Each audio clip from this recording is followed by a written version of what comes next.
mí que la Biblia es la interpretación del hombre de lo que significa la religión y lo que significa la historia, ¿no?, de la creación y de lo que dice Dios. La voluntad de Dios escrita. Pero en lo particular yo pienso que es una forma de interpretar la historia de ese tiempo. La Biblia es una obra representativa de la religión católica, en donde hay principios, preceptos o máximas éticas o de moral que dictan, no sé, el comportamiento, las costumbres, las ideas de las personas que tienen tal religión.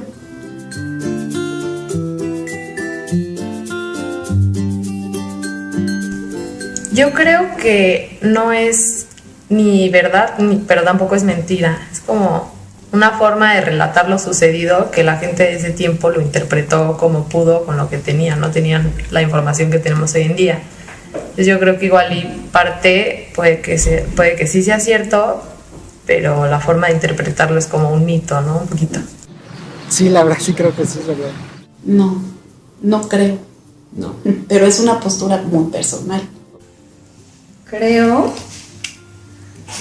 que no es completamente verdad. Más bien, como digo, no es una interpretación, es lo que las personas que lo escribieron interpretaron de lo que pasa. Es como un cuento, ¿no? O sea, como te deja una enseñanza, tiene algo de verdad, y otras cosas que, bueno, o sea, la verdad de cada quien es diferente, ¿no? Sí, pero que estaba modificada de cierto punto.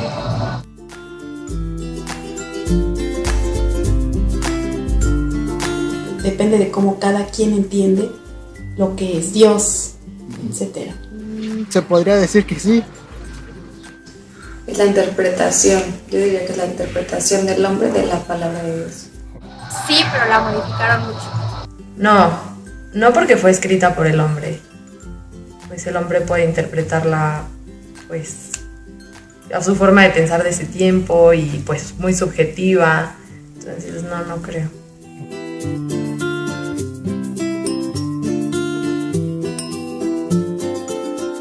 Sí, la Biblia no la conozco más que de manera general. Uh-huh.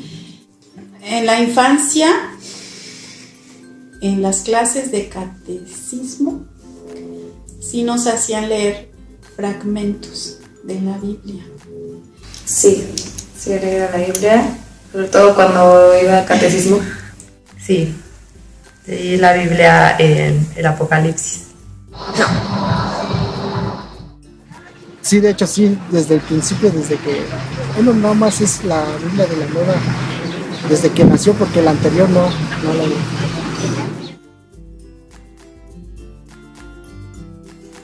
Yo creo que no necesariamente, porque no te lo tienes que tomar de forma literal, o sea, todo lo que dice la Biblia, o sea, igual y si encuentras la forma de interpretar lo que dice, igual sí se puede encontrar inclusive un lado científico. Los argumentos, desde mi punto de vista, insisto, muy personal, tienen que ser científicos. Ok. Y para mí la Biblia expone eventos, etcétera, que son más, no es científico. Para mí no es una obra científica. Para mí la Biblia es como una novela, como un cuento, como una leyenda o un libro de leyendas. Y un libro de historia es diferente. Simplemente expone directamente hechos en la evolución del hombre. Pero a la vez también hay libros de historia que no necesariamente nos narran la realidad 100%. No creo que estén peleadas.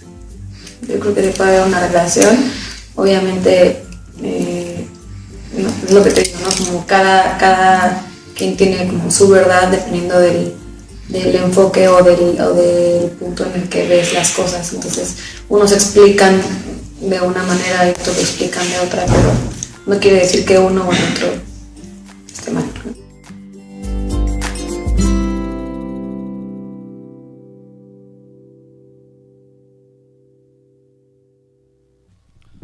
Hola, ¿qué tal?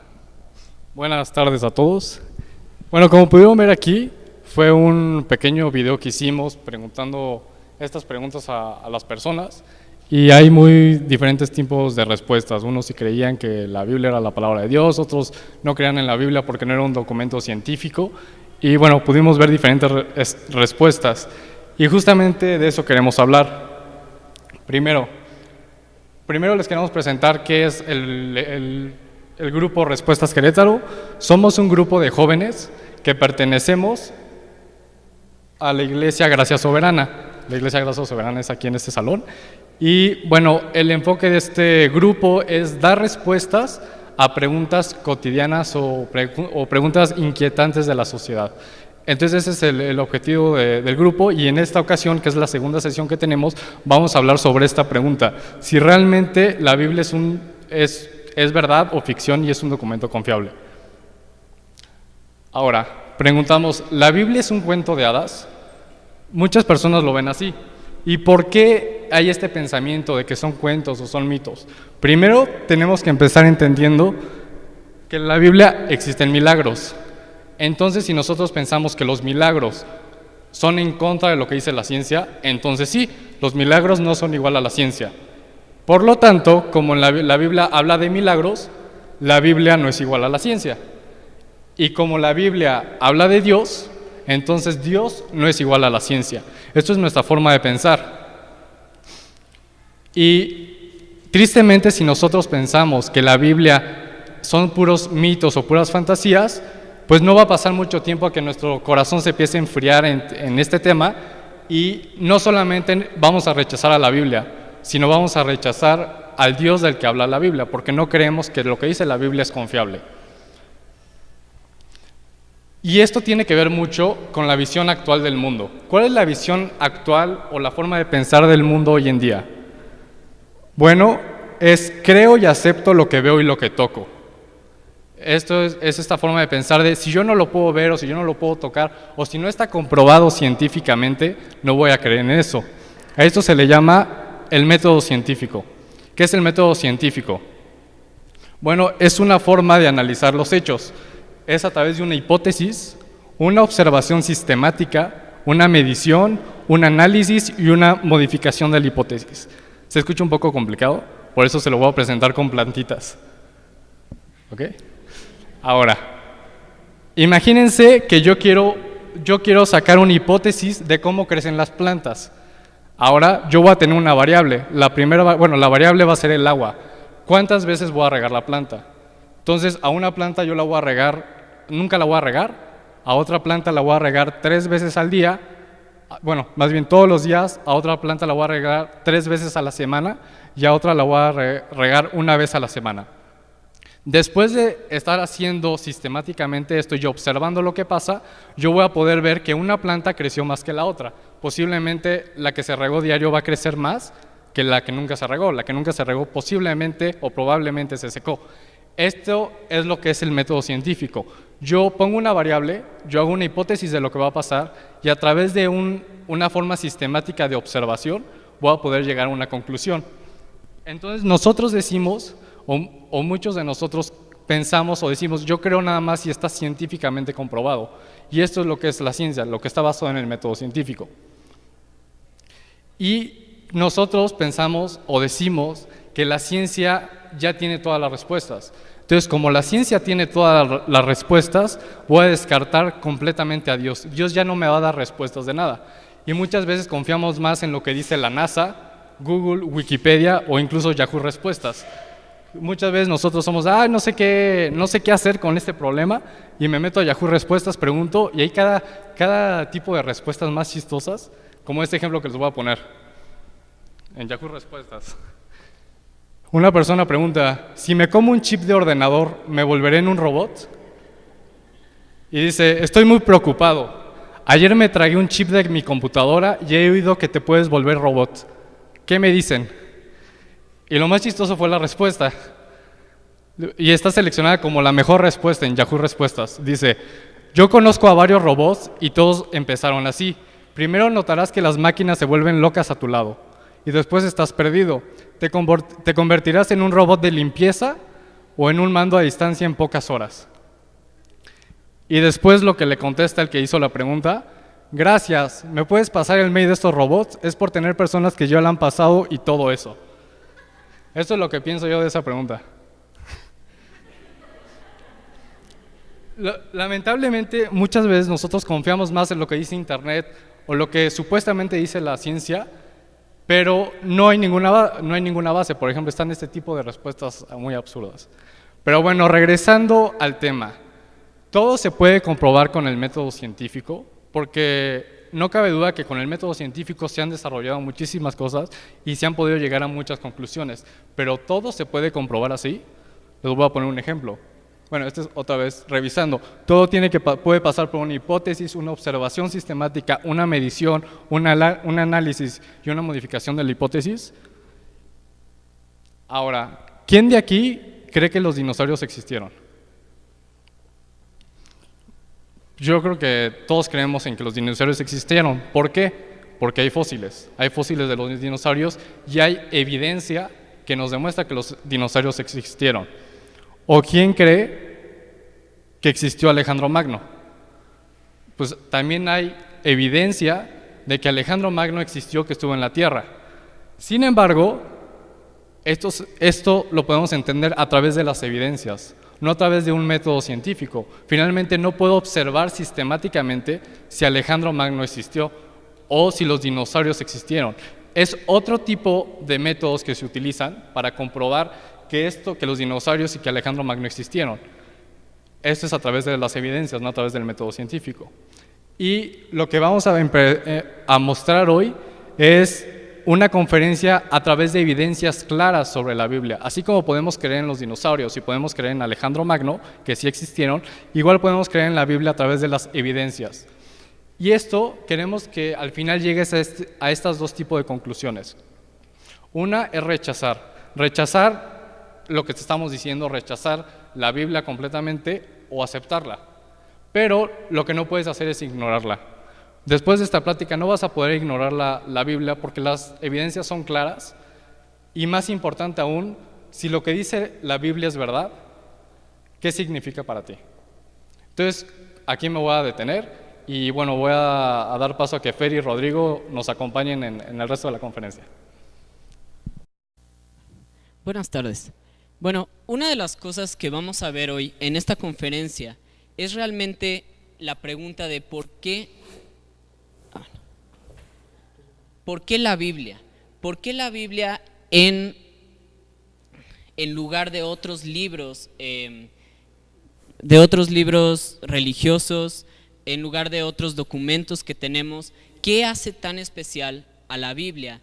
Y esta es una pregunta muy importante porque muchas de las cosas que te vamos a comentar en muchas de las conferencias que siguen y muchas de las cosas que comentamos en la conferencia anterior fue precisamente basado en este libro. Entonces, ¿qué hace de la Biblia un documento en el que podemos confiar? ¿Sí?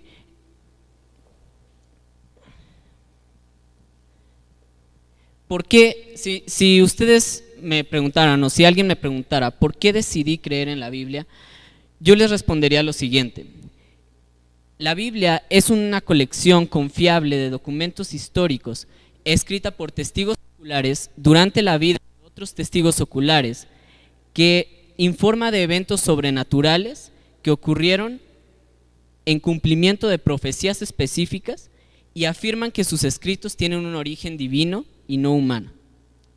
Ahora, vamos a ir revisando punto por punto esta declaración, pero cada una de estos puntos es muy importante y vamos a ver a través de unos versículos que están en 2 de Pedro capítulo 1, exactamente esto que les estoy comentando. Fíjense lo que dice, porque cuando os dimos a conocer el poder y la venida de nuestro Señor Jesucristo, no seguimos fábulas ingeniosamente inventadas, sino que fuimos testigos oculares de su majestad.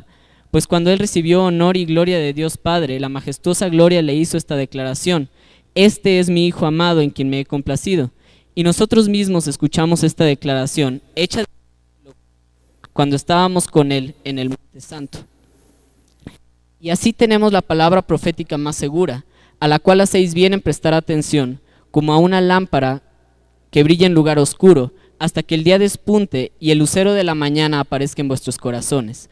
Pero ante todo sabed esto, que ninguna profecía de la Escritura es asunto de interpretación personal, pues ninguna profecía fue dada jamás por acto de voluntad humana, sino que hombres inspirados por el Espíritu Santo hablaron de parte de Dios. Ahora, el primer paso de todo esto es que la Biblia es una colección confiable de documentos históricos.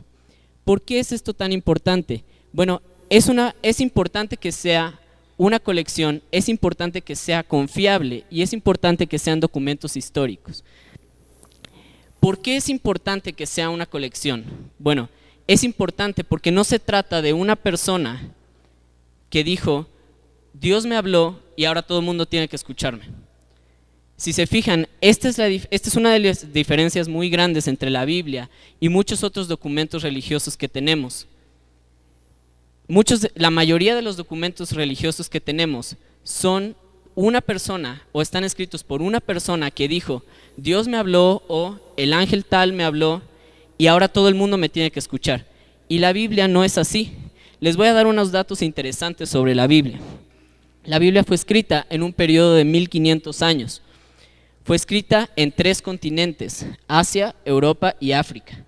Fue escrita en 3 idiomas diferentes. Hebreo, que es el idioma del Antiguo Testamento, griego, que era el idioma internacional en el tiempo de Jesús, más o menos como el inglés es hoy para nosotros, y el arameo, que era el idioma del Imperio Babilónico, donde estuvieron viviendo mucho tiempo los hebreos, y en este idioma están escritos unos capítulos de Esdras y unos capítulos de Daniel. Ahora, la Biblia fue escrita por más de 40 autores diferentes, de diferentes estratos sociales. Había reyes, por ejemplo, David fue un rey, generales, Josué fue un general, pescadores, por ejemplo, Pedro fue pescador, recaudadores de impuestos como Mateo, doctores como Lucas, que también era historiador. Moisés, por ejemplo, fue un líder político que estudió en las más prestigiosas universidades y escuelas en Egipto. Entonces, ahora la mayoría de estos autores ni siquiera se conocieron entre ellos mismos. Si yo fuera a pedirles, por ejemplo, que seleccionaran a ustedes 10 de los autores más importantes de esta época, digamos, de hace 50 años para acá, y que me dijeran 10 autores que se pusieran de acuerdo en algún tema controversial, ¿ustedes creen que pudieran juntar a 10 autores que se pusieran de acuerdo perfectamente sin sin tener contradicciones entre ellos, que pudieran hablar sobre un tema de estos controversial? ¿Qué es un tema controversial? Un tema controversial es un tema en el que si pones a 2 personas a platicar, automáticamente van a haber conflictos, van a haber roces, porque las personas no se ponen de acuerdo, ¿sí? Ahora, sí, sería muy difícil o casi imposible poner a estos 10 autores contemporáneos que tal vez vivieron en el mismo país, tuvieron la misma cultura, tuvieron la misma casi educación, hablan el mismo idioma y todo esto. Imagínense 40 autores en un periodo de 1500 años hablando sobre todo tipo de temas, en especial temas controversiales y en particular el tema más controversial de todos, que es Dios. La Biblia es un documento que se compone de 66 volúmenes que abarcan todos este tipo de temas y que no se contradice, que tiene una continuidad en todo lo que dice. La Biblia sigue una sola historia en desarrollo, que es la redención del hombre efectuada por Dios. También otra cosa muy interesante es que la Biblia es una colección de muchos géneros literarios. Hay desde historia, leyes, poesía religiosa, tratados didácticos, poesía lírica, parábolas, alegoría, biografía, correspondencia personal, memorias, diarios personales y aparte de esto los estilos claramente bíblicos que son la profecía y los escritos apocalípticos. Ahora, como una nota un poquito aparte, cada uno de estos estilos diferentes tiene que ser interpretado según sus propias reglas de interpretación. ¿A qué me refiero con esto? No podemos agarrar una alegoría y tratarla como si fuera un documento histórico, pero no podemos hacerlo al revés tampoco. No podemos agarrar un documento histórico y tratarlo como si fuera una alegoría. Entonces, lo interesante de la interpretación bíblica es que debemos de interpretar cada uno de estos estilos diferentes como lo que son, según las leyes que hay, según las reglas que hay de interpretación. Vamos a ver ahorita un argumento muy interesante sobre esto de la confiabilidad histórica de la Biblia y lo va a presentar el pastor Fernando, por favor. Muy bien, pues buenas tardes, nos da muchísimo gusto que estén aquí con nosotros, acompañándonos. Es un tema muy importante y yo creo que es natural que todos nosotros tengamos dudas. Es muy sano que tengamos dudas y que queramos asistir a un evento como estos para disipar las dudas. No hay cosa más sana que hacer esto. Como ya dijo Lore, bueno, nos da mucho gusto que estén aquí.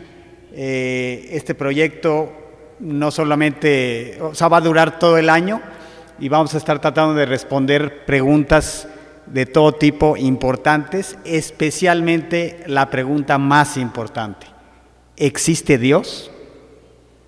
Sin duda, de la respuesta que tú des a esta pregunta se van a desprender muchas otras respuestas para tu vida y que tendrán impacto sin duda en todo esto.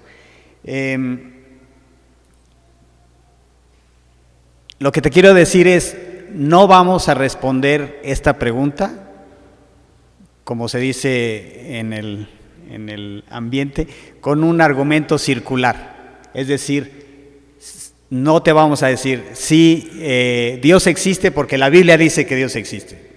No, bueno, eso, obviamente la Biblia sí dice que Dios existe, pero no te vamos a responder usando ese argumento que sería un argumento circular. Te vamos a responder usando argumentos fuera de la Biblia y vamos a demostrarte mediante pasos muy lógicos que Dios sí existe.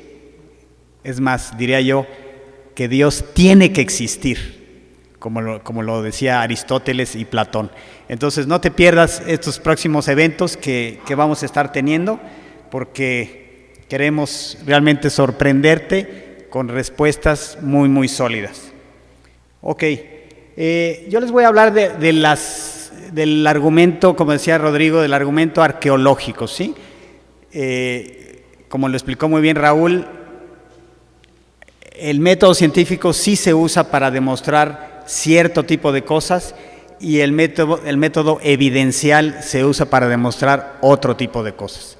Entonces, en el asunto que nos atañe el día de hoy, que es si la Biblia es un documento confiable, definitivamente no se usa el método científico y sí se usa el método evidencial, que es el método que se usa normalmente con cualquier asunto histórico. La escritura más antigua provienen de Egipto y de Mesopotamia, alrededor de 3000 años antes de Cristo. Los egipcios no tenían un alfabeto, usaban jeroglíficos. Posteriormente se desarrollaron el alfabeto. Se piensa que fue en la región de Siria y de Palestina, aproximadamente en el año 1750 antes de Cristo. La Biblia es un documento muy antiguo, pero no es el más antiguo del mundo. Los hombres inicialmente empezaron a escribir sobre piedra. Aquí está un ejemplo del Código de Hammurabi, escrito sobre piedra. También es otro ejemplo de la piedra moabita, en donde se menciona ya en el siglo IX antes de Cristo la palabra o el tetragrama YHWH, que era el nombre sagrado del dios hebreo, impronunciable, bueno, el alfabeto hebreo no tenía vocales, entonces era las 4 letras designadas para mencionar el nombre de Dios.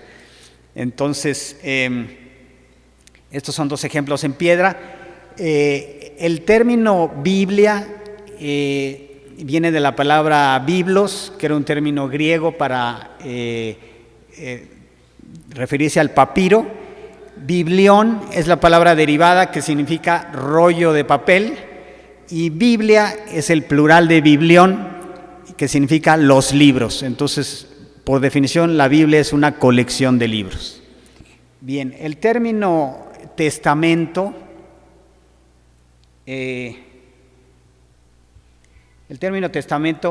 es en realidad una traducción un poco desafortunada del griego diateque, pues sería mejor traducirla como pacto. Así pues, Dios ha hecho 2 pactos, 2 grandes pactos en la historia. Un pacto lo hizo con el pueblo de Israel y otro pacto lo hizo con la iglesia. Esos son los 2 pactos o los 2 testamentos que le llamamos nosotros Antiguo Testamento y Nuevo Testamento. El Antiguo Testamento fue agrupándose hasta llegar a ser una colección aceptada, y ya para el año 400 antes de Cristo ya era una colección de libros aceptada y bien definida, cuáles sí, cuáles no. El historiador judío Flavio Josefo dice que en esos tiempos del profeta Esdras ya estaba bien definida qué libros contenía la Biblia. Los pergaminos se originaron, como su nombre lo dice, en la ciudad de Pérgamo, y eran pieles cosidas a mano, de tal forma que se iba haciendo un rollo, y también podían ser de vitela. Es una palabra que es como los pergaminos, pero hechas con pieles de animales recién nacidos, ¿sí? Muy pequeños, para que la piel fuera muy suave. Y por otro lado, los papiros obviamente son de papel y originalmente solo se hacían en Egipto. Aquí tenemos un ejemplo. Es un rollo o un pergamino, y acá está un papiro. La cosa es que pues se tenía que meter un palo de madera o un hueso, y entonces se iba enrollando y desenrollando así. Era un poco impráctico, por supuesto, era algo impráctico, y por eso ya después se fue inventando. Se cree inclusive que los cristianos fueron los primeros que inventaron el códice. El códice, ya en vez de estar con el rollo para acá y para allá, el códice era hojas dobladas y cosidas, y pues prácticamente se hacía lo que hoy conocemos como un libro, ¿sí? Como cualquier libro. Eso fue más adelante el códice. También, bueno, los papiros o los pergaminos tenían sus limitantes. Nunca eran más de 10 metros de largo, porque bueno, se hacía un rollote ya impráctico, y más o menos eran de 25 centímetros de ancho, y esa era la técnica que se usaba. Bien, el Antiguo Testamento se compone principalmente de 3 partes: la ley, los profetas y los salmos. La ley son 5 libros: el Pentateuco, Génesis, Éxodo, Levítico, Números, Deuteronomio. Los profetas, 5 libros de profetas mayores, 12 libros de profetas menores, y los salmos, que es lo que ahí dice. En total son 39 libros. Este es el arreglo que tiene la Biblia hebrea al día de hoy, o sea, estos 39 libros. Y es el mismo arreglo que tuvo la versión Septuaginta, que es una versión que se hizo en griego, y es el mismo arreglo que tomó la Vulgata de San Jerónimo, que la tradujo al latín, y esos son los libros aceptados por todo el mundo. Ahorita vamos a platicar más de todo esto. El Nuevo Testamento se compone también de 3 partes: los libros de historia, que son los 4 evangelios y el libro de Hechos, los libros de doctrina, que son 13 cartas de Pablo y 8 cartas pastorales, y un libro de profecía, que es el Apocalipsis, total 27 libros, entonces 27 más 39, son 66, ¿sí? Ok, entonces esos son los 66 libros. El Nuevo Testamento inicialmente se escribió en hojas de papiro. Sin embargo, con el uso, pues no podían esas hojas de papiro durar más de 10 años por el propio desgaste del material. Y entonces los originales seguramente se desgastaron y se echaron a perder, ¿sí? Sin embargo, los primeros cristianos hicieron copias, y en muchas de esas copias podemos saber inclusive la fecha, porque los copistas pues ponían la fecha, escribían la fecha, y entonces por eso en muchos de ellos sabemos la fecha de estos autores. Y también escribían en muchos casos el nombre del autor. Obviamente, aquí no puedo enseñarles esos documentos, pero existen en los mejores museos del mundo, y es muy controlada el contemplar estas obras, ¿no? Muy pocos de estos papiros contienen el Nuevo Testamento completo, por la sencilla razón de que sería un rollote así y era impráctico. Entonces normalmente se tienen pergaminos sueltos, pero muchos, ¿no? La mayor parte son las cartas individuales o un evangelio o los 4 evangelios, pero están la mayoría en papiros. Los manuscritos se dividen en 2 tipos principalmente. El primer tipo son los manuscritos tempranos, o sea, los más antiguos, y esos son los más importantes, y tienen la característica de que están escritos todos en mayúsculas. Todo usan como puras letras mayúsculas, entonces por eso se sabe que son los más antiguos. Y los tardíos o menos importantes son los escritos en minúsculas. Y datan aproximadamente del siglo IX antes de Cristo, siglo IX después de Cristo. Son muchos de estos, los de mayúsculas se llaman unciales, son aproximadamente 650 de este tipo, y de los minúsculos son 4,000, alrededor de 4,700. Estoy hablando de una gran cantidad de documentos. En total son como 5,300 manuscritos antiguos del Nuevo Testamento. La mayoría son del siglo IX, hasta el siglo XVI, pero existen 650 de ellos que son de los primeros siglos, siglo II, siglo III, siglo I inclusive. Aquí está un ejemplo de los manuscritos unciales. Bueno, esas son mayúsculas en griego. En español, obviamente, pues no se hacían en español, se hacían en griego, pero si hubieran sido en español, se verían así, puras mayúsculas y sin espacios. Así se puede distinguir que es un manuscrito muy antiguo. Así se vería los primeros versículos de la carta de Pablo a los romanos. 50 de estos manuscritos unciales, como estos, antiguos, datan del siglo II, o sea, del año 100 al 199, ¿sí? Hasta el siglo IV. Los más antiguos son el conocido como el Códice Vaticano, el Códice Sinaítico y el Códice Alejandrino. Y todos contienen no solo el Antiguo Testamento, sino también el Nuevo Testamento. El Códice Vaticano está escrito en griego, tiene 759 hojas y data del año 340 después de Cristo.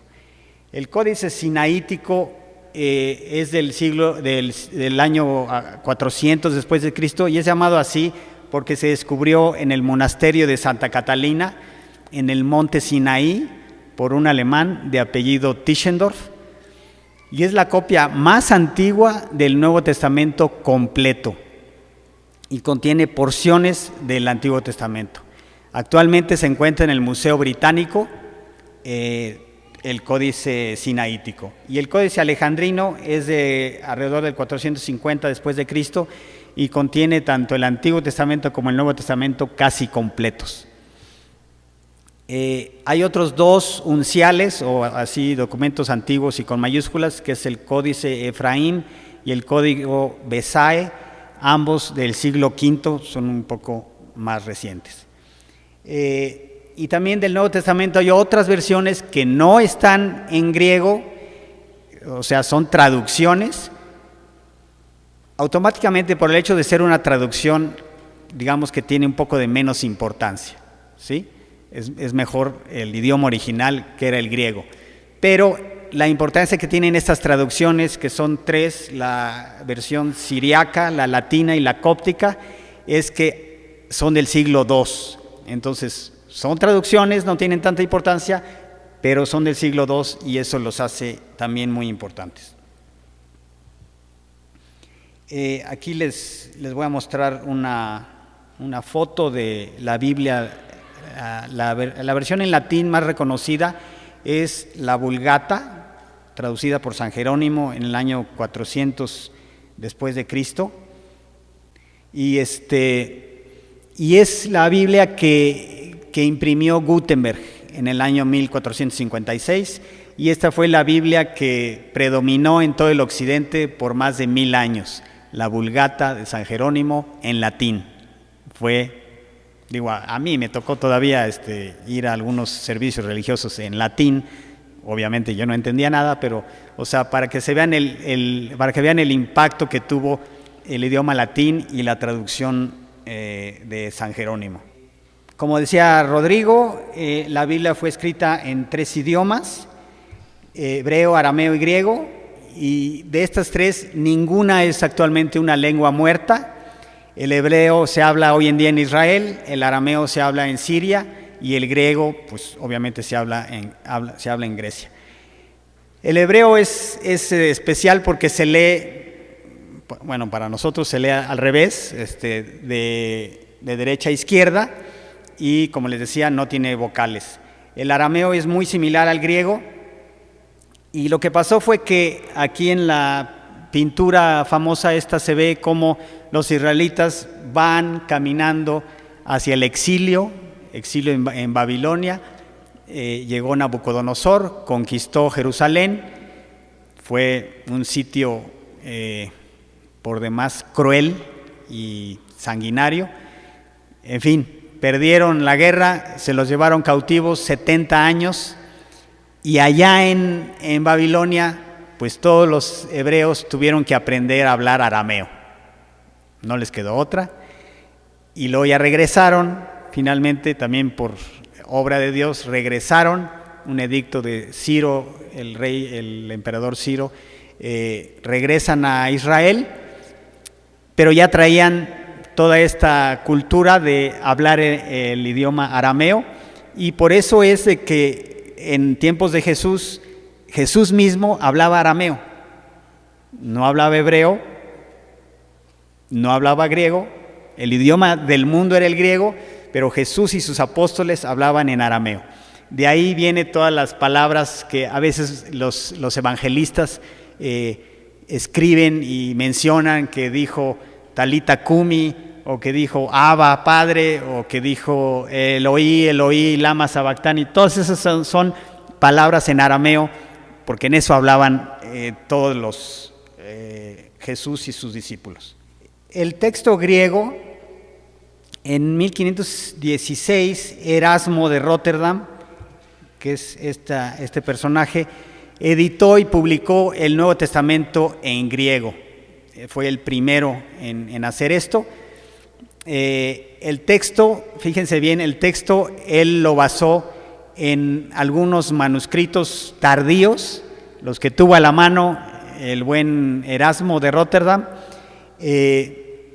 Años más tarde, otro personaje llamado Robert Estienne dividió el texto en capítulos y versículos y publicó una hermosa edición del texto griego. Y este texto de Erasmo y de Robert Estienne se convirtió en lo conocido como Textus Receptus o texto recibido.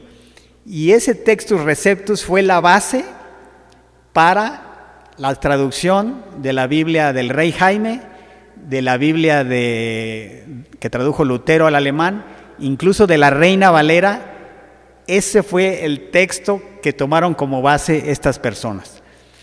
Pero como les digo, pues Erasmo no se basó en los mejores documentos.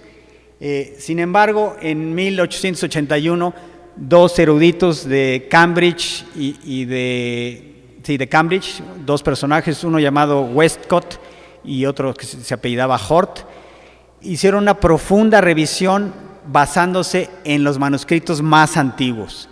Y después de haber trabajado durante 28 años, imagínense, 28 años de su vida dedicados a esto, publicaron su libro El Nuevo Testamento en griego original.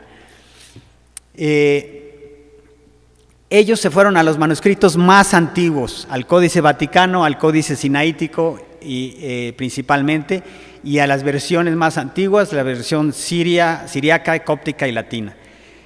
Lo que finalmente afirmaron Westcott y Hort, voy a hacer una cita, dice: creemos firmemente que aún entre las numerosas ediciones del Nuevo Testamento no hay signos de falsificación deliberada del texto. En otras palabras, pueden confiar que lo que está escrito está bien, no hay falsificación deliberada. Encontraron algunas variantes, diferentes ortografía, algunas cosas ahí, pero dicen ellos que variantes que pudieran ser sustanciales representan una milésima parte del texto. Eso lo dijeron Westcott y Hort en 1881. Digamos que Westcott y Hort pudieron confirmar que las posibles variaciones eran una milésima, ¿sí? Sin embargo, esto es lo maravilloso, de esa fecha para acá se han descubierto muchos más documentos. Esa es la buena noticia y lo que me parece a mí maravilloso, que podamos seguir teniendo nuevas versiones cada vez más precisas y más exactas.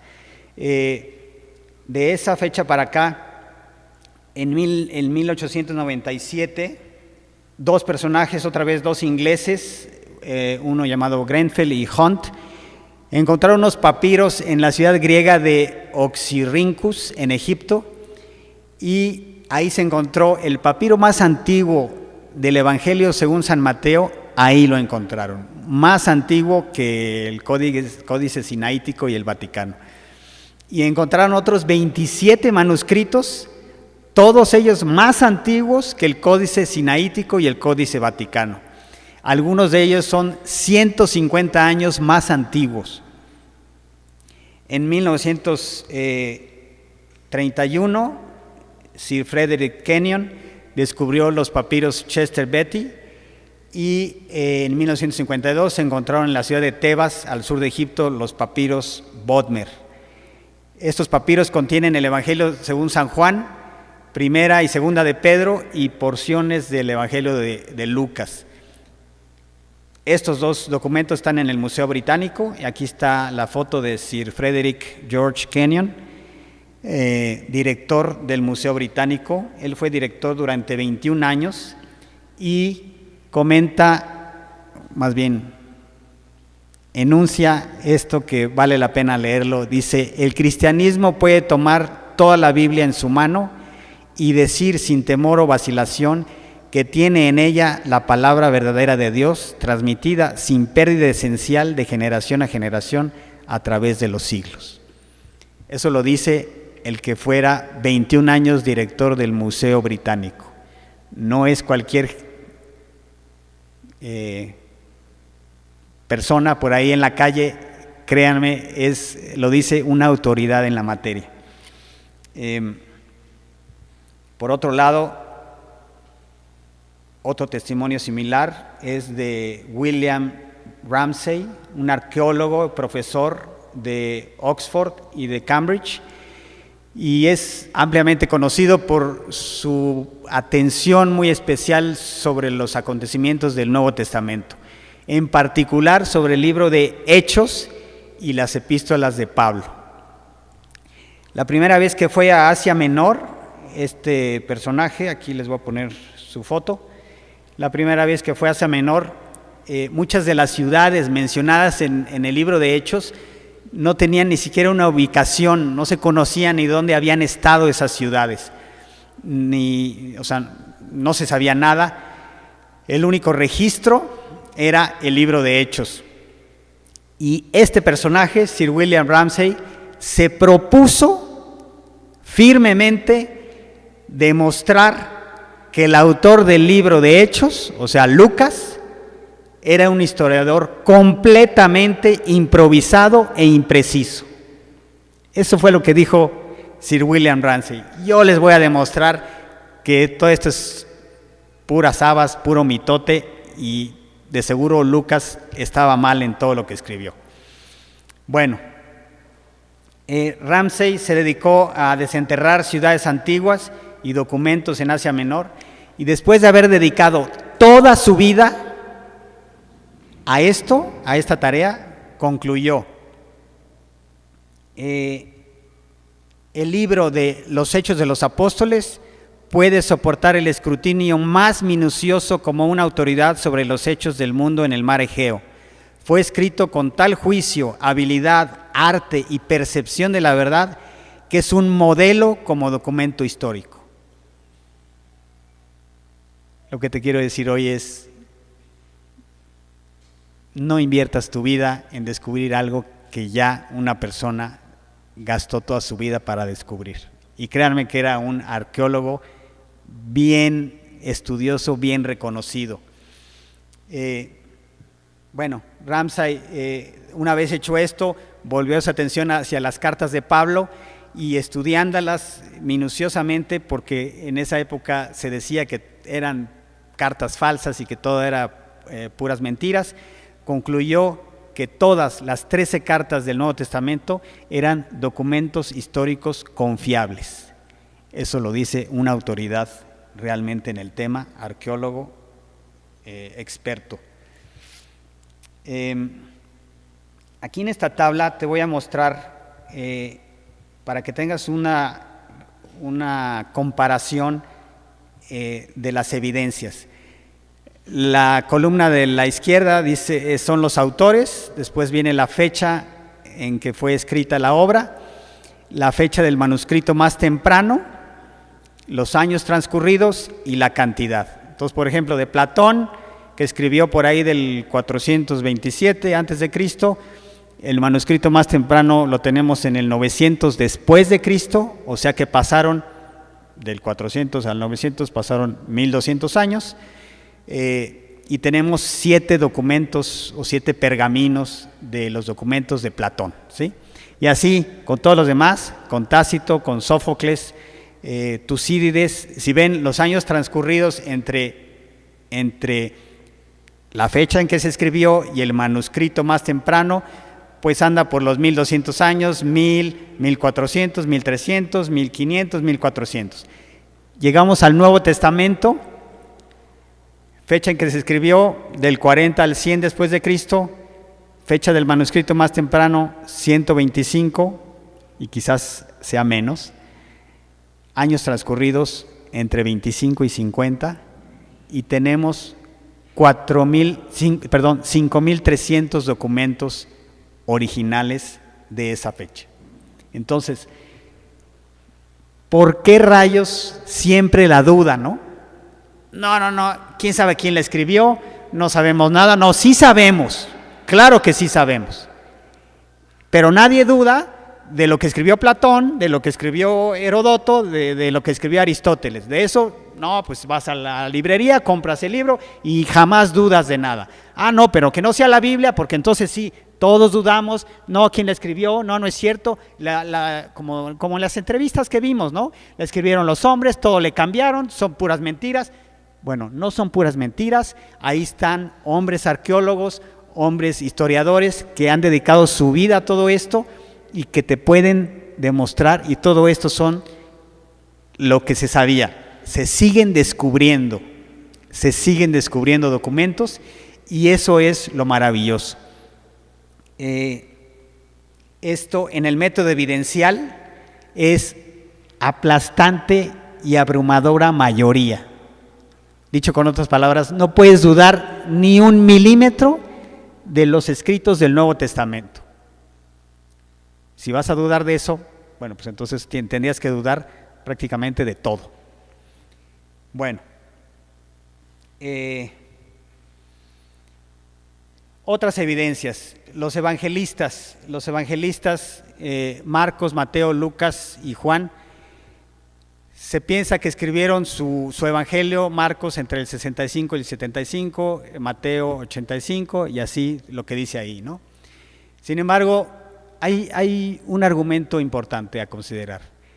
Por ejemplo, Mateo y Lucas narran específicamente las profecías respecto a la destrucción del templo de Jerusalén.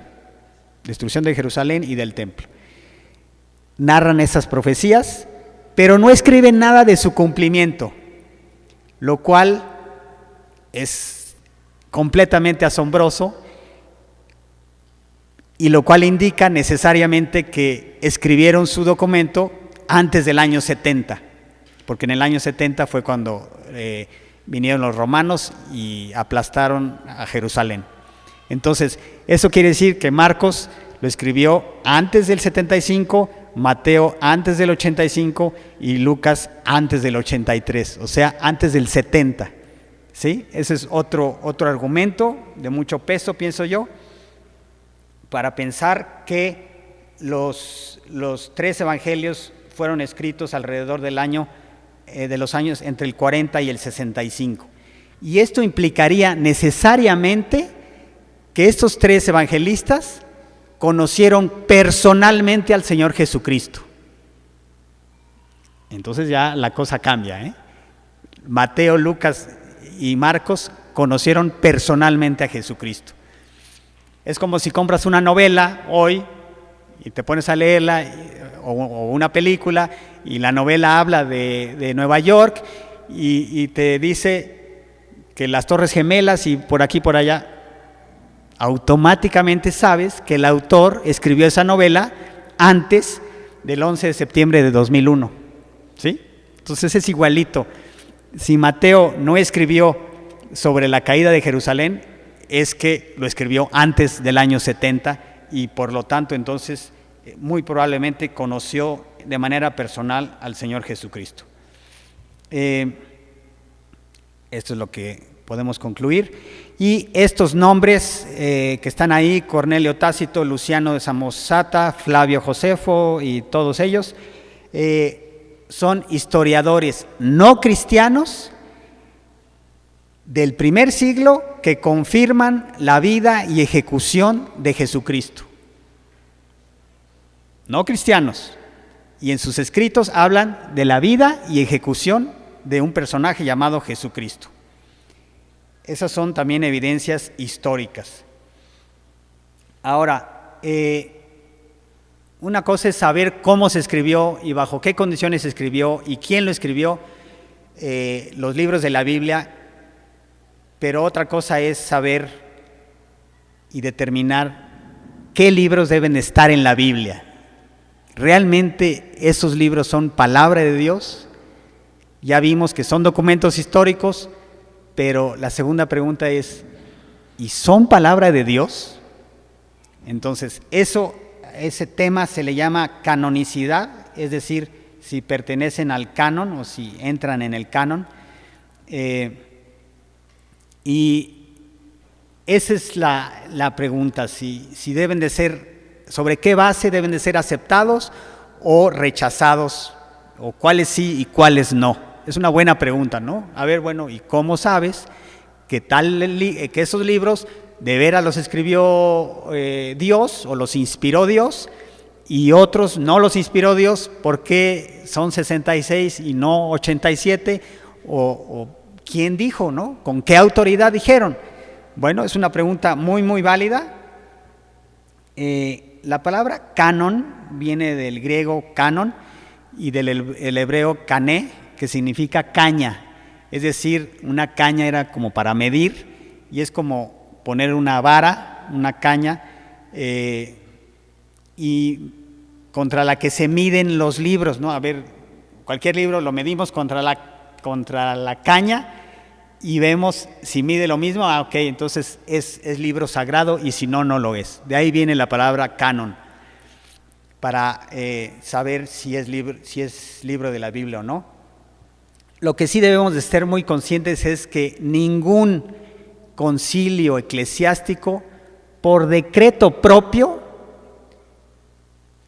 puede hacer que un libro tenga autoridad divina. O sea, así se reúnan en el concilio, que tú me digas quien sea, no porque ellos se reúnan entonces y ellos decidan que el libro es autoridad divina, entonces ya el libro va a tener autoridad divina. No es así. El libro ya tiene autoridad divina, y lo que hacen los hombres en los concilios o en las reuniones es solamente aceptar esto o reconfirmar esto, pero la autoridad divina, esa la puso Dios. Eso no la ponen los hombres, si no, no sería autoridad divina.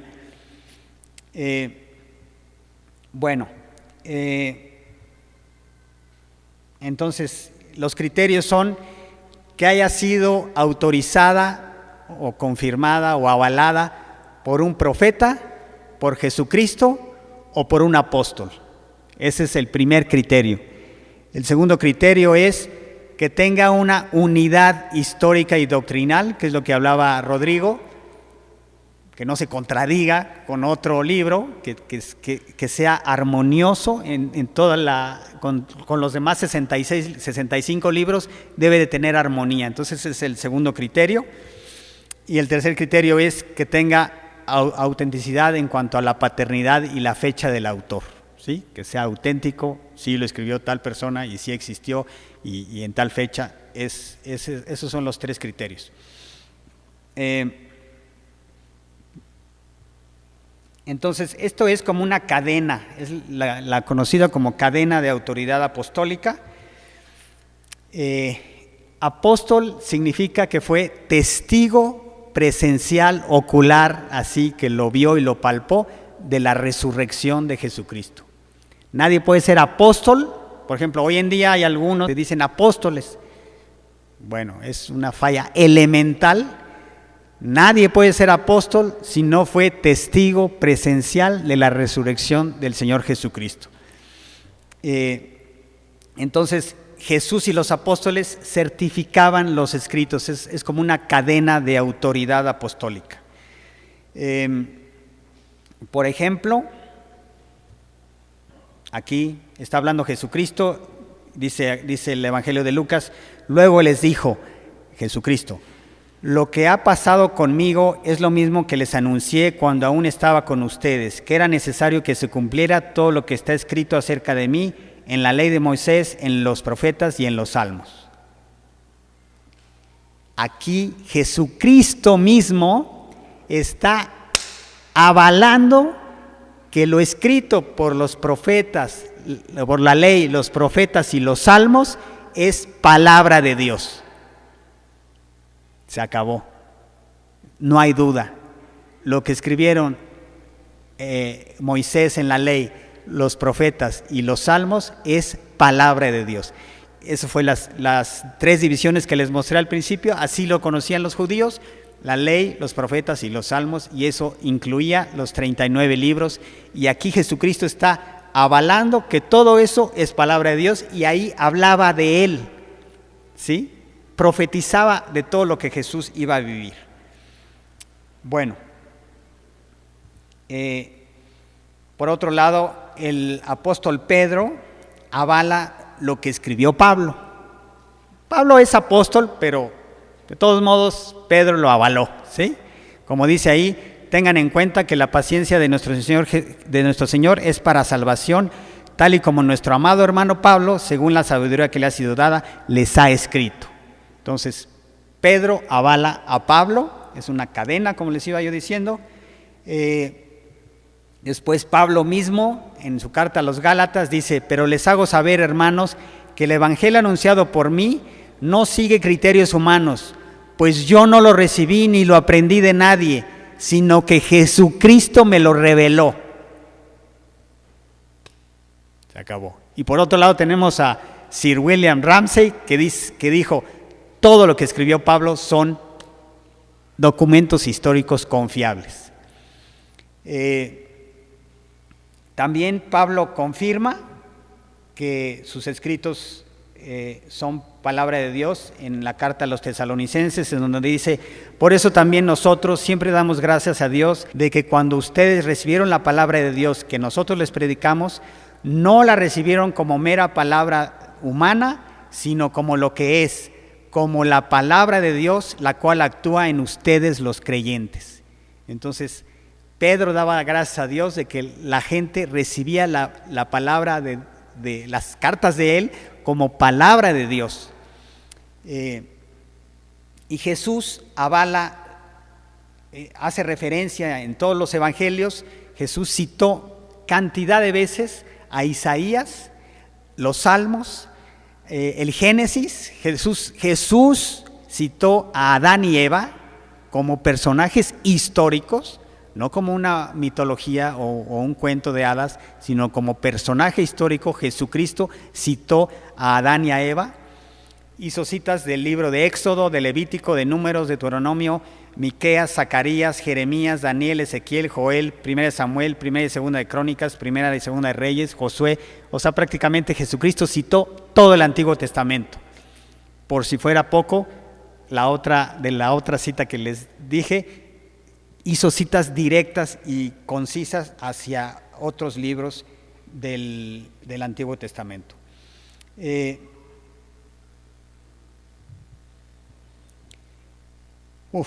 Del Antiguo Testamento tenemos también manuscritos. El códice Alepo del siglo X después de Cristo y el códice Leningrado del año 1010 después de Cristo. Este códice Leningrado es el manuscrito más antiguo de la Biblia hebrea. Y estos ambos códices son basados en el texto masorético. Ahora me preguntarás, ¿por qué hay mucho más copias del Nuevo Testamento, que es más reciente, que del Antiguo Testamento, que es más antiguo? Pues debería haber más copias del Antiguo Testamento por el mismo hecho de que es más antiguo. Tiene su razón. Lo que pasa es que desde el punto de vista judío, una copia tenía que ser exactamente copiada conforme al original. Ellos tenemos que entender esto, la cultura es aquí la respuesta. La cultura judía, o sea, para un judío, la palabra sagrada de Dios era lo máximo, le tenían un respeto y una admiración realmente extraordinaria. Entonces, cuando el texto, el pergamino se iba dañando, se iba envejeciendo, se iba raspando o lo que sea, ellos decían, no, esto se puede prestar a malas interpretaciones, vamos a hacer una copia, y hacían una copia exacta. Estos eran los escribas. Después estos escribas se convirtieron en los llamados masoretas.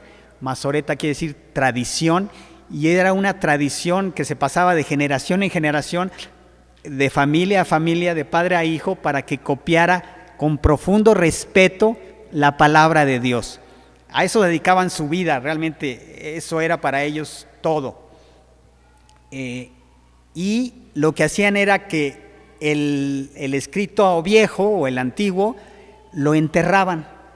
Hacían una especie de ceremonia para enterrar el documento antiguo, para que nadie profanara la sagrada palabra de Dios. Lo enterraban y la nueva copia era prácticamente un nuevo original. Entonces, por eso no hay tantas copias del Antiguo Testamento. La palabra masora, como les dice, significa tradición, y estos masoretas tenían un celo verdaderamente extremoso para cuidar los textos del Antiguo Testamento. y ellos, para asegurarse de esto, hacían mucho tipo de cálculos. ¿Qué versículo es el que tiene todas las letras del alfabeto? ¿O cuál es el versículo que está a la mitad de todos los salmos? Y así tenían todo lo que se podía calcular, ellos lo calculaban con matemáticas, con fórmulas, para asegurarse que el texto quedara bien y nada de que, escribí una palabra 2 veces porque andaba distraído. No, nada de eso. Todo lo hacían realmente a la perfección. Fue un celo que Dios mismo puso en estas personas para que lo hicieran extremadamente bien.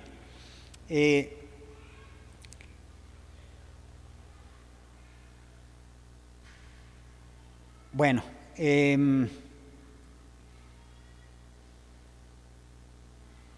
ok, en esto llegamos ya finalmente a los rollos del Mar Muerto. En 1948, hace no muchos años, un muchachito árabe andaba por ahí caminando en el desierto y andaba persiguiendo a una de sus cabras que se le había perdido, y se metió a una cueva, y en esa cueva, oh sorpresa, ahí encontró unos jarrones, y en esos jarrones unos textos, unos pergaminos, y los rollos los empezó a sacar, y resulta que esos pergaminos tenían, eran de la Biblia, pues eran escritos de la Biblia. También tenían otro tipo de escritos, pero muchos eran de la Biblia. Y pues lo sacaron, estaban muy viejos, lo sacaron, y ahí cerca de estas cuevas estaba la ciudad de Qumran. Por eso se piensa que los que los escribieron eran los de la ciudad de Qumran, y la ciudad de Qumran estuvo habitada solamente del siglo II antes de Cristo al siglo I después de Cristo. Entonces, los rollos del Mar Muerto se estima que tienen esta edad del siglo II antes de Cristo al siglo I. Desde este hallazgo de estos jóvenes, de este joven, muchos rollos más se han descubierto en cuevas de por ahí cercanas. En total se han encontrado más de 800 rollos y cientos de manuscritos. Incluyen fragmentos de casi todos los libros del Antiguo Testamento. Y algo muy, pero muy importante, el libro de Isaías está completito. ¿Por qué esto es muy importante? Bueno, porque el libro de Isaías tiene profecías tan impresionantes, Rodrigo les va a hablar ahorita de esto, tan impresionantes que realmente a los críticos sencillamente no les entra. Así, no puede ser, o sea, entonces llegaron a decir que no, que Isaías en realidad no era un libro, o bueno, sí era un libro, pero le habían escrito 2 personas. Una persona del capítulo 1 al 39 y otra persona del 40 al 66, porque no pueden aceptar que una persona 700 años antes de Cristo haya profetizado todo lo que profetizó Isaías. Bueno, pues acabamos de ver algunas evidencias, ¿no? Arqueológicas acerca de la importancia de estos manuscritos que han sido encontrados, que son, muchísimo más la cantidad es muchísimo mayor de cualquier otro manuscrito de la antigüedad. Ahora, si a ustedes no les impresionó estos datos que mostramos acerca de la cantidad de manuscritos, si ustedes dicen, bueno, pero de todos modos 50 años es un montón, entonces eso es porque ustedes no están en contacto normalmente con documentos de la antigüedad, ¿sí? Cualquier persona que esté en contacto con documentos de la antigüedad, que se dedique a ese tipo de cosas, les va a decir que realmente estas cifras que les dimos son impresionantes, ¿sale? Si nosotros no podemos confiar en un documento como la Biblia, entonces no podemos confiar en ningún otro documento de la antigüedad, histórico de la antigüedad. Eso incluye Aristóteles, Platón, todos estos que mencionamos ahorita son documentos que tienen muchísima menos importancia a nivel evidencia que lo que tiene el Nuevo Testamento sobre todo. Pero esto no es todo. Hay evidencia importante también, porque si ustedes recuerdan la primera parte de lo que yo les había comentado, de que la Biblia es un documento, es una colección confiable de documentos históricos, pero no solo esto, sino que también es una colección que está escrita por testigos oculares, sobre todo el Nuevo Testamento. Fíjense lo que dice este versículo de 2 de Pedro que ya leímos hace rato. Dice que cuando os dimos a conocer el poder y la venida de nuestro Señor Jesucristo, no seguimos fábulas ingeniosamente inventadas, sino que fuimos testigos oculares de su majestad. Ahora, Lucas, por ejemplo, es un caso un poquito diferente.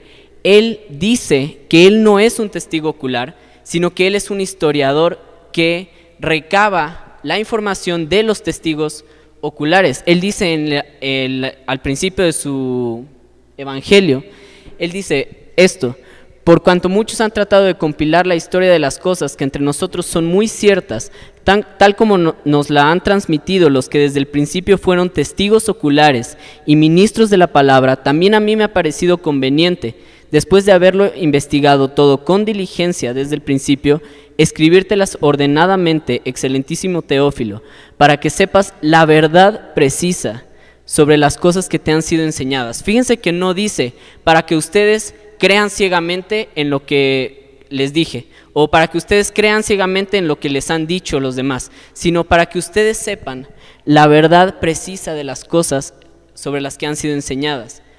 Fíjense Juan lo que dice acerca de su testimonio. Él dice en la primera carta de Juan: lo que existía desde el principio, lo que hemos oído, lo que hemos visto con nuestros ojos, lo que hemos contemplado, lo que palparon nuestras manos acerca del verbo de vida. Luego en el versículo 3, lo que hemos visto y oído, os proclamamos también a vosotros. ¿Cuál es el punto de estos versículos? El punto es decir, yo, Juan, les estoy escribiendo lo que yo vi. No me estoy inventando nada no es lo que a mí me contaron, es lo que yo vi.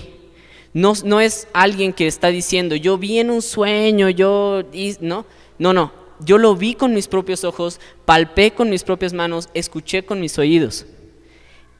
Esto es súper importante, por lo que les decía hace ratito, la Biblia es un documento súper especial porque fue escrito por testigos oculares y porque es una colección.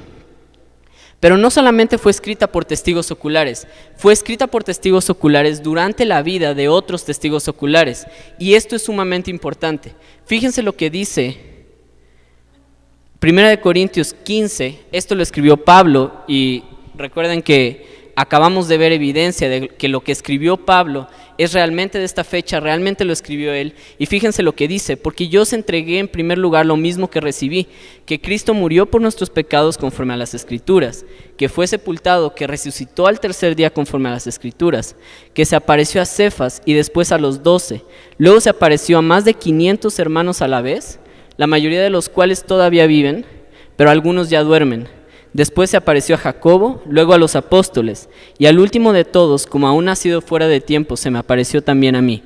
Ahora, él está diciendo que en el momento en el que él está escribiendo hay más de 500 personas, o hay muchísima gente, la mayoría de estas 500 personas que fueron testigos oculares de la resurrección de Jesús, siguen todavía vivos.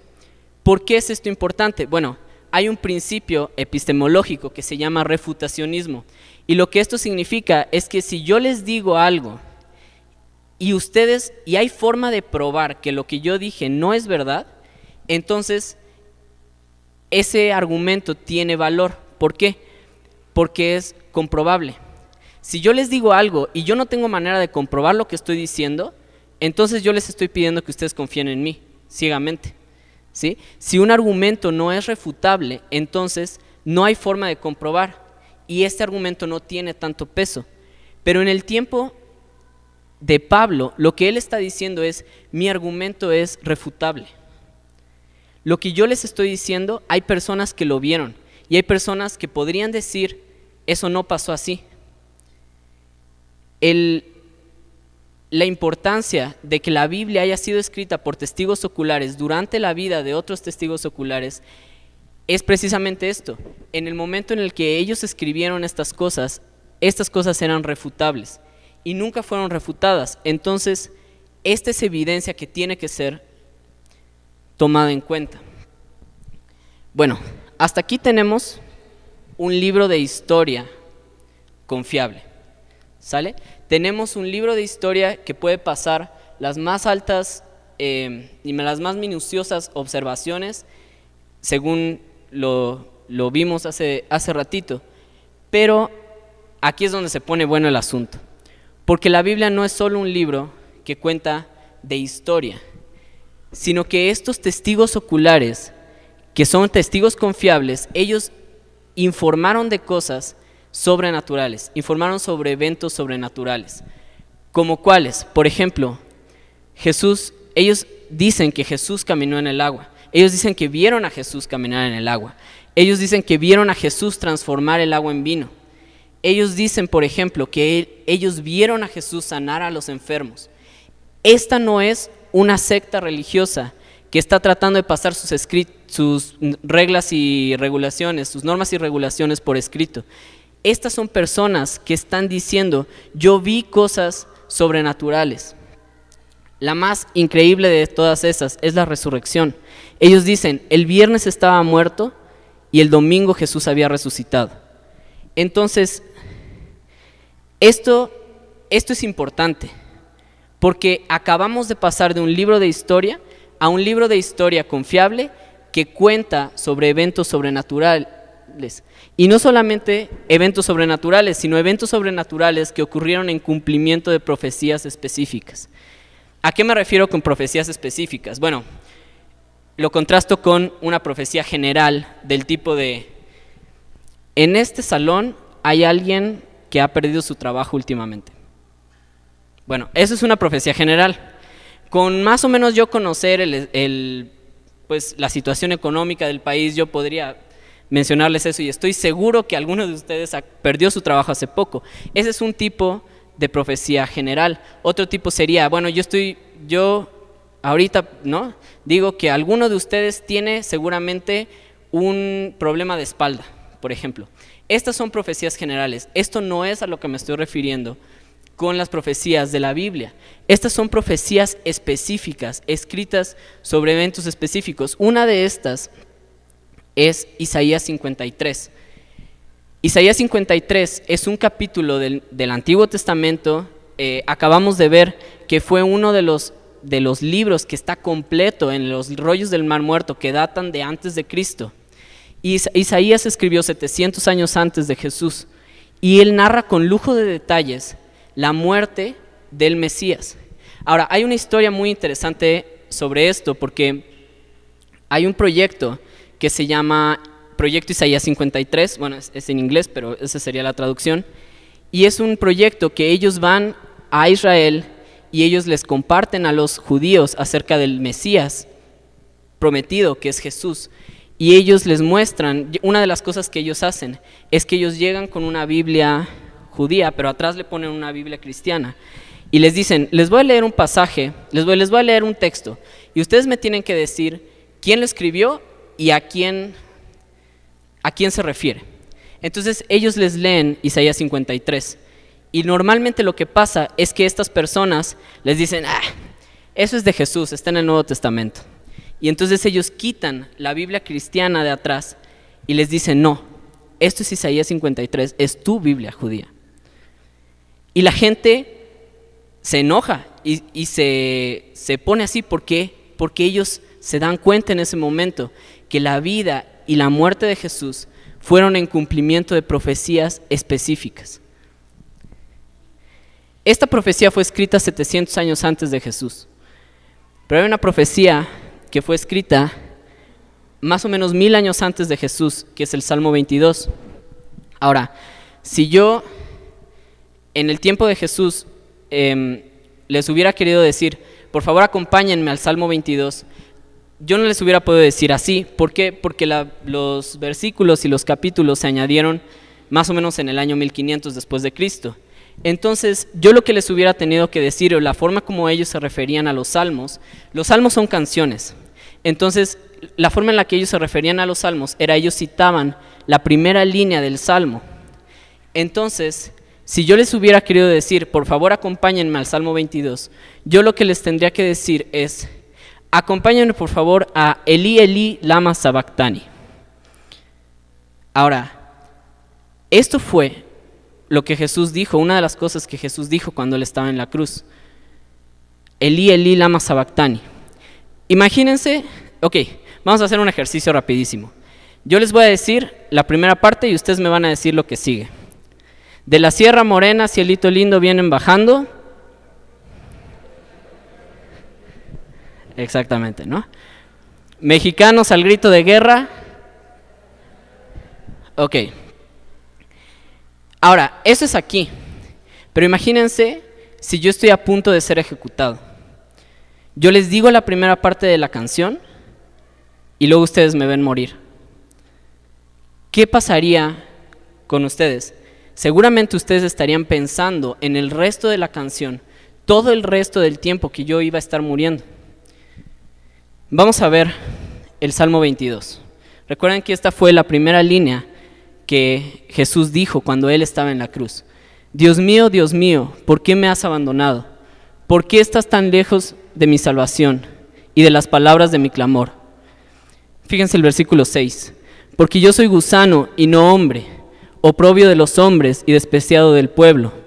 Todos los que me ven de mí se burlan, hacen muecas con los labios, menean la cabeza diciendo que se encomienda al Señor, que Él lo libre, que Él lo rescate, puesto que en Él se deleita. Esto es exactamente la manera en la que se están burlando de Jesús cuando Él está en la cruz. Versículo 12. Muchos toros me han rodeado, toros fuertes de Basán me han cercado. Ávidos abren su boca contra mí, como león rapaz y rugiente. Soy derramado como agua. Cuando Jesús estaba en la cruz, un soldado llegó y le traspasó el costado con una lanza hacia arriba. La lanza perforó su pericardio y dice que de la herida empezó a salir agua junto con sangre. Todos mis huesos están descoyuntados. Mi corazón es como cera, se derrite en medio de mis entrañas. Es bastante conocido que cuando durante una crucifixión, la manera en la que muere la gente es que se asfixia y el corazón de ellos explota. Dice, como un tiesto se ha secado mi vigor y la lengua se me pega al paladar. Me has puesto en el polvo de la muerte. Cuando Jesús está en la cruz, Él dice, tengo sed. Y esto es exactamente lo que está diciendo este versículo. La lengua se le había pegado a su paladar por la deshidratación, porque esta es la manera como fallecía una persona que era crucificada. Me ha acercado cuadrilla de malhechores. Él estaba crucificado entre dos ladrones. Me perforaron las manos y los pies. Ahora, no todas las personas que eran crucificadas les perforaban las manos y los pies. Algunos de ellos nada más los colgaban y los dejaban ahí días hasta que se morían. Pero a Jesús le perforaron las manos y los pies. Puedo contar todos mis huesos. Ahora, esto es muy interesante. A Jesús lo crucificaron el día anterior de una fiesta que era la Pascua. Y por lo tanto, ellos no podían esperarse, los soldados romanos no podían esperarse a que que los crucificados se murieran, y entonces, porque no podían dejar los cuerpos durante la Pascua. Entonces ellos lo que hacían es que llegaban y les cortaban y les rompían las piernas. Pero cuando llegaron con Jesús, Él ya estaba muerto, porque Él había dicho, Padre, en tus manos encomiendo mi espíritu. Entonces ellos no le rompen las piernas, ellos lo que hacen es que perforan el costado y se dan cuenta que Él ya está muerto. Ellos me miran, me observan, reparten mis vestidos entre sí y sobre mi ropa echan suertes. Esta era la práctica común de los soldados romanos cuando una persona era crucificada, y la Biblia menciona que esto es lo que hacen con la ropa de Jesús. Los soldados echan suertes sobre ella. Ahora, esta profecía fue escrita 1000 años antes de que Jesús naciera, y fue escrita por un hombre que nunca vio una crucifixión. Ahora, ¿cómo lo sé? Pues porque la crucifixión no fue inventada hasta el año 500 más o menos antes de Cristo. Esto es, lo dice la Enciclopedia Británica. Entonces, la persona que escribió esto ni siquiera había visto una crucifixión. Ahora, estas son el tipo de profecías específicas de las que les estaba hablando. Profecías en donde nos damos cuenta que la vida y la muerte de Jesús fueron en cumplimiento de profecías específicas. Fíjense otras profecías. Jesús, durante su vida, él cumplió más o menos 150 profecías del Antiguo Testamento. 60 de ellas son consideradas profecías mayores, y voy a comentarles nada más rápido algunas de ellas. Estaba profetizado que el Mesías sería descendiente de David, nacería en Belén, comenzaría en Galilea, entraría a Jerusalén en un asno, sería piedra de tropiezo a los judíos, sería traicionado por un amigo, sería vendido por 30 piezas de plata, olvidado por sus discípulos, sería herido y escupido, le ofrecerían hiel y vinagre y resucitaría.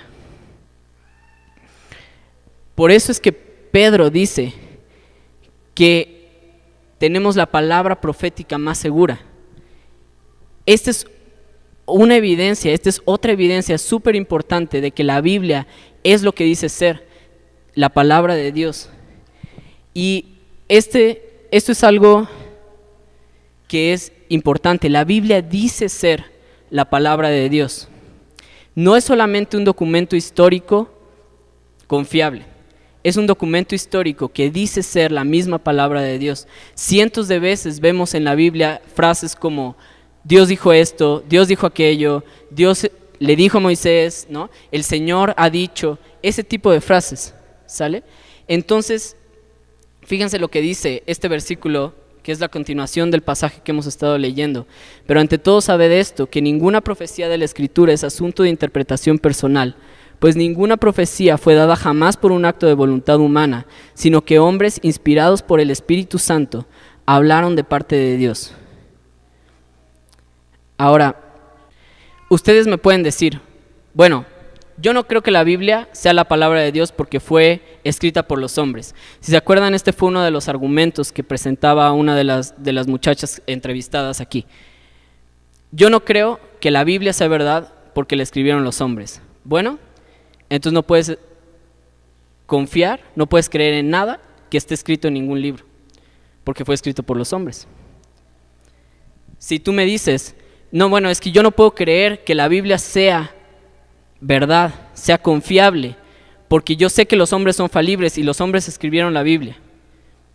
Bueno, tú sabes que los hombres son falibles, tú sabes que tú eres falible, pero confías en ti. ¿Qué te hace a ti tan digno de confianza? Si nosotros no podemos confiar en lo que la Biblia dice porque fue escrita por los hombres, entonces nos estamos dando un tiro nosotros mismos. Fer va a pasar ahorita y les va a dar una alternativa a este tipo de pensamiento sobre las paradojas. Lo que te quiero comentar es, siempre el gran pero, que es lo que comentaba Raúl en un inicio, es la parte sobrenatural, ¿no? Los milagros. Causan mucho ruido, que si se oponen a la ciencia, que no puede ser, que cómo crees, es un cuento de hadas. Bueno, si Jesús no hubiera hecho milagros, entonces con razón diríamos que es un hombre cualquiera.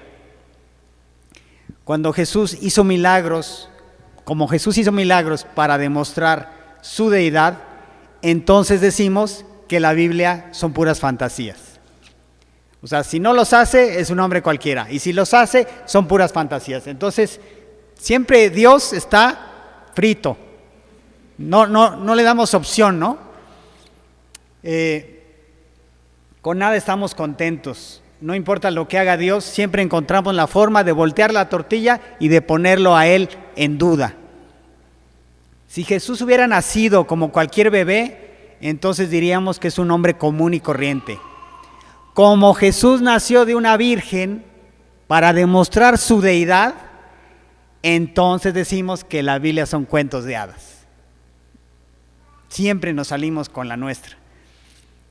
Si Jesús hubiera muerto como cualquier hombre, entonces diríamos que es un hombre semejante a nosotros como cualquiera.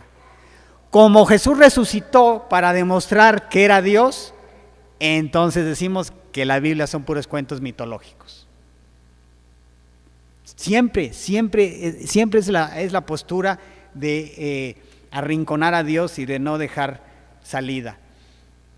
La definición de milagro es un evento que no cumple las leyes naturales de la vida, las leyes de la física, de la química, de la biología. Es decir, como decía Rodrigo, transformar el agua en vino, caminar sobre el agua, resucitar, sanar, multiplicar peces, todo eso no cumple las leyes de la física y de la química y de la biología. Dios puso esas leyes en el universo y solo Dios tiene autoridad para hacer excepciones. Para que quede claro que Dios está por encima de las leyes que Él mismo puso. Nosotros también ponemos reglas en mi casa, yo pongo las reglas para educar a mis hijos, pero yo tengo autoridad dado el momento y la circunstancia, pasar por alto la regla que yo mismo puse, porque así conviene a la educación de mi hijo. Eso lo hacemos todos nosotros. Ni la Biblia ni Dios están en contra de la ciencia. No compres esa mentira.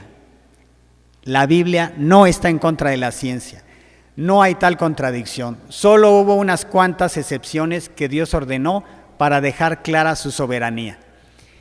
Y digo unas cuantas porque solamente fueron en 3 épocas: en la época de Moisés, de Elías y Eliseo, y en la época de Jesús y los apóstoles. O sea, no vayas a pensar que por toda la Biblia, en los 6,000 años, ha habido milagros y por todos lados. No, no es cierto. Solamente en 3 épocas ha habido ese tipo de milagros. Incluso Dios se ha limitado a esas 3 épocas. Basados en lo que vimos hoy, yo te diría esta reflexión. ¿Sabes qué es un milagro? Un milagro es que tú puedas ir a la librería aquí, a la que encuentres más cercana, y que compres una Biblia por menos de 100 pesos. Eso es un milagro. Porque decenas de personas, o centenas quizás, murieron por tener una Biblia. Ah, ¿tú eres cristiano? Pues ven, te vamos a quemar en la hoguera. Muchos murieron por leerla, por copiarla, por traducirla, por creerla. Entregaron su vida, fueron matados. Es un milagro que Dios haya puesto un cargo tan especial en los masoretas para copiar con rigurosa celo todos los escritos judíos durante miles de años. Es un milagro que 12 pescadores, humildes, toscos, incultos y cobardes, hayan transformado el mundo y hayan dividido la historia de la humanidad. ¿Cómo lo cambiaron? Creyendo lo que la Biblia dice, creyendo que la Biblia es palabra de Dios. Dios así diseñó las cosas para que por fe le creas. Dirás, Jesús, dime ya de una vez por todas, ¿eres Dios o eres un hombre? Él te diría las dos cosas al 100%. ¿Cómo? Sí, las dos cosas al 100%. Si Jesús te dijera otra cosa, sería una mentira. Esto es una paradoja, pero no es una contradicción. Nuestra limitada mente no lo puede entender, pero así son las paradojas. O podríamos irnos al túnel del tiempo, visitar a Pablo escribiendo la carta a los Efesios y preguntarle, a ver Pablo, espérate tantito, deja de escribir.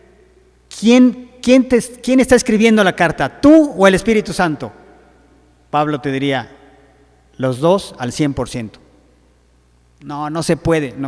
No te entra en tu cabeza, pero sí se puede. Y también podríamos meternos al túnel del tiempo y visitar a Einstein y preguntarle, a ver, Albert Einstein, ¿la luz es una onda o es una partícula? Te diría Einstein, las dos cosas al 100%. Y sabes que Einstein y todos los científicos han tenido que aceptar esta paradoja. Y aceptar esta paradoja no convierte a la luz, ni a la física, ni a la teoría general de la relatividad en un mito o en una fantasía o en un cuento de hadas. Simplemente no nos entra en la cabeza, pero eso no descalifica a la física, ni a la luz, ni a nada de esto. Simplemente no lo podemos entender. Seamos honestos y reconozcamos que la deficiencia está en nosotros. Y aquí simplemente voy a cerrar con este pasaje. Jesús le preguntó al papá de un joven que estaba teniendo problemas de salud muy fuertes. Dice, ¿desde cuándo le sucede esto? Y el padre respondió, desde que era niño. Muchas veces esta enfermedad lo arroja al fuego o al agua con la intención de matarlo, porque el joven se revolcaba y le daban como ataques muy bruscos. Y le dice el papá, si puedes hacer algo, ten compasión de nosotros y ayúdanos. Jesús le dijo, ¿cómo que si puedes? ¿No te has dado cuenta con quién estás hablando? ¿Cómo que si puedes? Para quien cree, todo es posible. Al instante el padre del muchacho exclamó, creo, ayuda a mi incredulidad. Quiero creer, pero una parte de mí no puede creer. Ayuda a mi incredulidad. Ese es el consejo que te doy. Has visto ya evidencias arqueológicas, has visto razonamientos muy ingeniosos, muy brillantes de Rodrigo. ¿Qué queda? Que le des a Dios el beneficio de la duda.